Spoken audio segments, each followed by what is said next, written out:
Agriculture. Magdidilig po tayo ngayon ng kalabasa. Ito po, oh. Yung didiligin po natin ngayon ay yung naitanim po nung nakaraan. Yung maliliit pa po, yung patubo pa lang.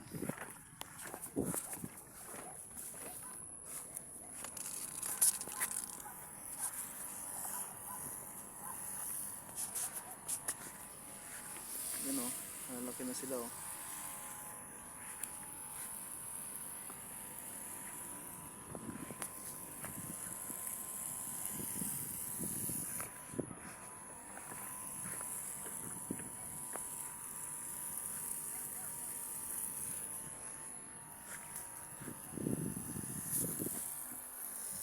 Malalaki na po sila.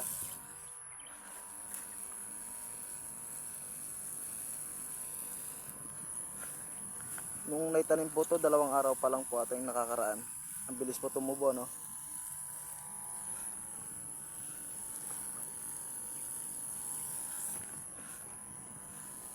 Bilis po, ganda po nila, oh.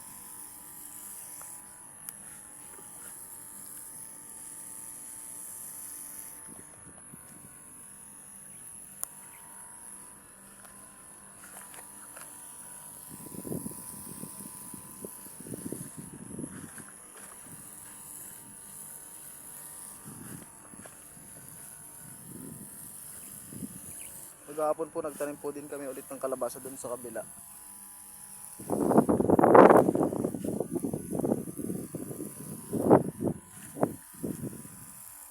Po 3 araw lang yun mga ka-agriculture, baka lalabas na din. Medyo maganda yung buto, eh.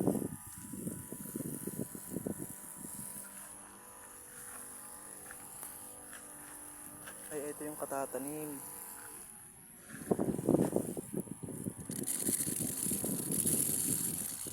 Yung dito lang pala. Yung nauling na itanim. Yan, naubusan na tayo. Magkakarga tayo ulit para madiligan yung iba.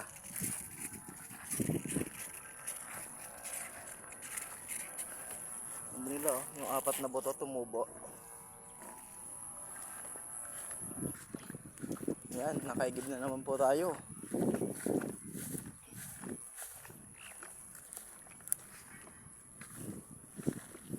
Mas maganda na yung may naitatanim tayo, di ba? Para kapag namunga, may aanihin tayo.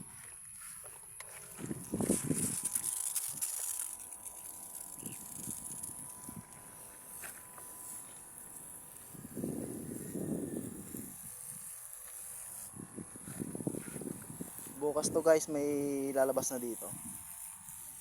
Maganda yung ano, eh, yung buto na tinanim namin.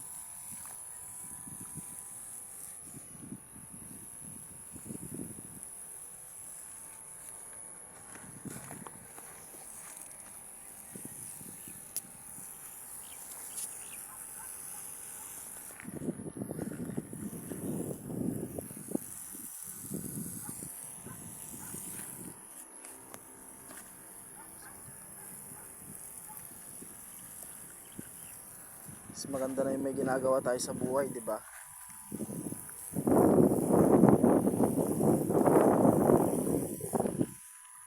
Pag may lupa at saka may buto, magtanim tayo na magtanim.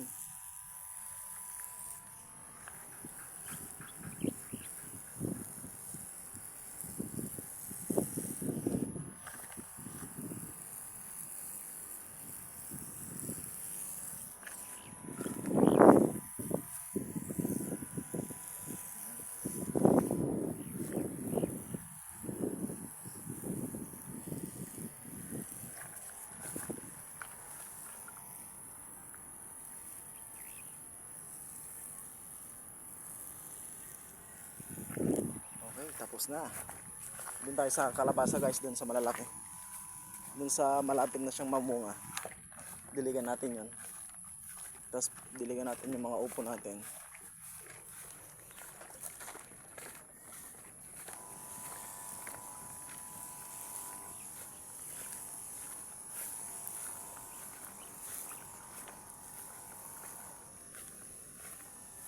Okay. Ito na po yung mga kalabasa. yung mga malalaki. Ang ganda na po, di ba?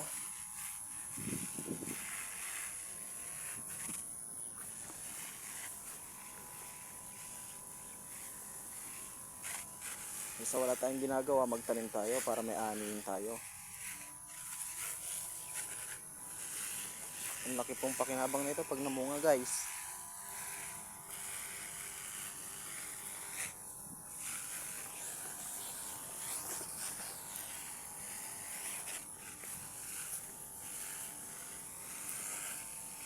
Yung upo ko po, marami na pong bunga. Ipakita ko sa inyo mamaya. Puntan natin pagkatapos natin diligan to.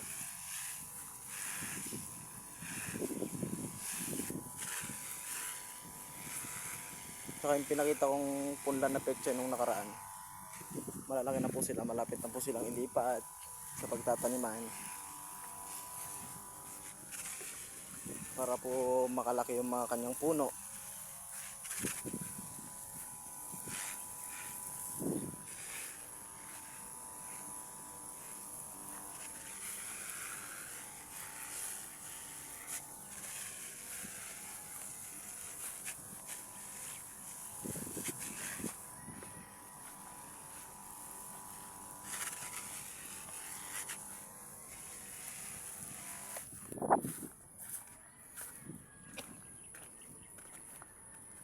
Yan po yung pecha yun.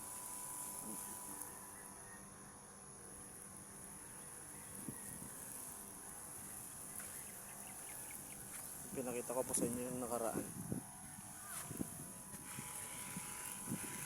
Ito yung upo.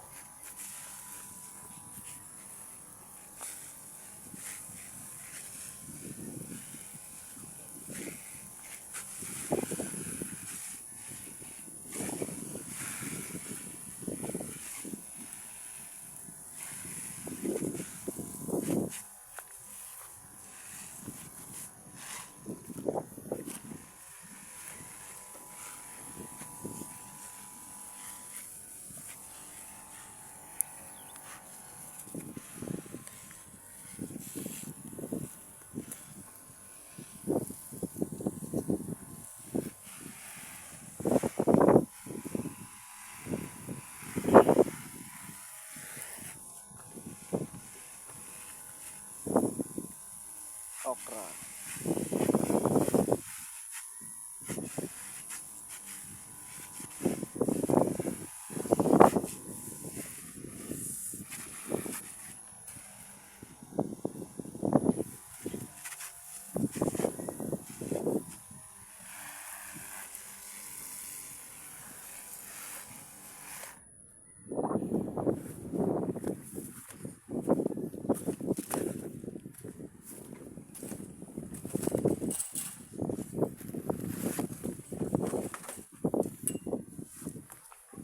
Ayan po yung upo, yung na-video nung nakaraan, malaki na po yung bunga.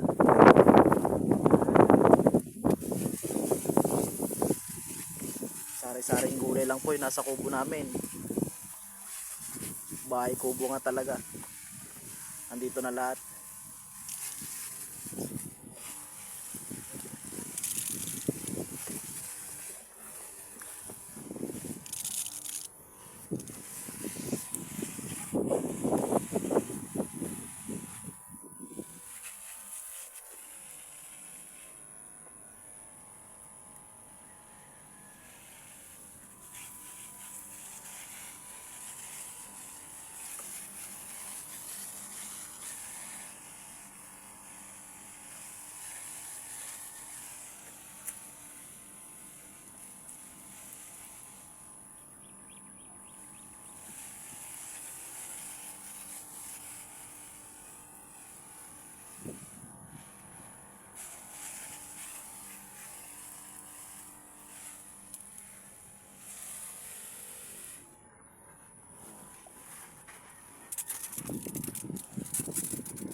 Okay, tapos na tayo magdilig. Abangan nyo na lang po mamaya ulit pag nagdilig ako sa kabila. Tsaka maglalagay po tayo doon ng pataba. Yung mga kalabasa po sa kabila.